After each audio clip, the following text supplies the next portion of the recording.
სოლომონი ცერნალიდან ცოტა გრძელი კითხვა. დავით ძარციაშვილი, გიანოდია, ალექსანდრე რონდელი, თემური იაკობაშვილი, ლევან რამიშვილი. ეს ხალხი თითქოს დასავლური იდეების მატარებლები იყვნენ და დღეს ავტორიტარული და უსამართლო რეჟიმის სამარცხინო და გაწყვეტილ მეხოწმეებად იქცნენ. როგორ გონიათ, რადგან ამ მწარე ტრანსფორმაციის უკან შიში, მოხვეჭილის დაკარგვის სიფრთხილე, იდეოლოგიური ნარკოდამოკიდებულება თუ პიროვნებისადმი ერთგულების უპირატესობა პრინციპებისადმი ერთგულებაზე.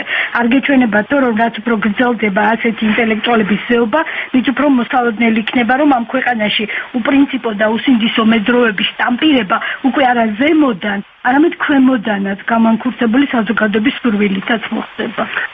ამაზე შეიძლება მოკლედ უპასუხო. თემური იაკობაშვილი და ლევან რამიშვილი არიან ჩემი პირადი, არიან ჩემი მეგობრები, ასე რომ მე ამ პოზიციას არ ვიზიარებ, როდესაც შეიძლება ესე გააკრიტიკოს შენი ოპონენტები, თუნდაც იდეოლოგიური ოპონენტები. რა თქმა უნდა, ჩვენ შეიძლება ძალიან პრინციპში ძალიან ბევრ რამეში განსხვავდები. მე ბევრი ჩემი მეგობრისგან ჩვენ შეფასებებში, მაგრამ თუ შევხედავთ ბოლო 20 წელს გამოცდილებისა და ეს არასდროს არ უნდა დავივიწყოთ. რაღაცა უნიკალური მოხდა ჩვენივე ცხოვრებებში, მაგალითად ჩემი და ჩემი თაობის ცხოვრებაში. ჩვენ დავინახავთ იმას, რომ თუ შენ პოლიტიკურ იდენტიფიკაციას ამენ თუ იმ პოლიტიკური შეხედულებების მიმართ გადაიტან პიროვნულ ურთიერთობებში და აი ესეთი ლექსიკით ილაპარაკებ შენს თან რა არ ვიცი, შენს წრეზე, ეს მხოლოდ უარყოფით მოიტანს. მე არ მიმაჩნია, რომ ინტელექტს შეიძლება ზეობა მოხდეს რომელიმე თანამდებობის პირის, შეიძლება ზეობა მოხდეს რომელიმე რაღაცა ძალაუფლების მქონე ადამიანის, მაგრამ ინტელექტუალთა ზეობა მხოლოდ ამ ინტელექტუალთა